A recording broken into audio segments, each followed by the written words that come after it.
What has been successful in terms of self-care?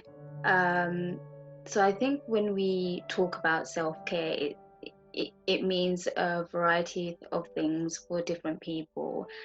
Specifically looking at brown kids, it's not about kind of having the long bath or kind of going out looking great, or some of the self-care that we talk about, go on holiday. For brown kids it's a little bit more difficult.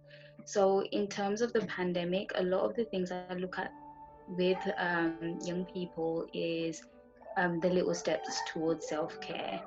There's noise in the background, it's because I've got kids. The brown community is kind of going for walks, and that was helpful, even if it was 5 minutes and 10 minutes. Staying in the car for 5 or 10 minutes, that was really helpful. Sometimes when we stay in extended families, it could be really noisy and we want some peace. It might sound strange, but it's the headphones and kind of blocking that sound out. That in itself is self-care. I think a lot of us feel afraid to say that this is what we want. However, if we want to set the tone of what we want our relationship with our parents to look like as we grow older, we want to be able to start setting that tone now, right? Which means, there's this concept of just always sounding like a broken record, right?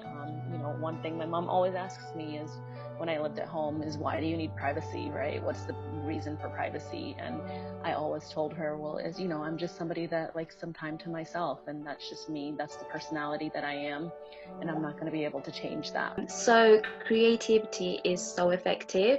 Even if you haven't found your right one, try different things. I always find art really therapeutic because it's another way of you expressing yourself. So your art doesn't need to be like Picasso, it could be anything. Even if it's learning how to cook a dish, that is quite therapeutic is if you enjoy it and you don't see it as a chore. Movement is a part of healing. So if you enjoy music and you like the way it makes you feel, you can kind of zone out in that, and of course look at the music you're listening to, so you're kind of in that place of feeling relaxed. Take the opportunity to leave the house, right? Whether it's to go for a walk or to meet up with a friend that lives in the neighborhood. Taking the time to connect with friends through Zoom calls and things like that.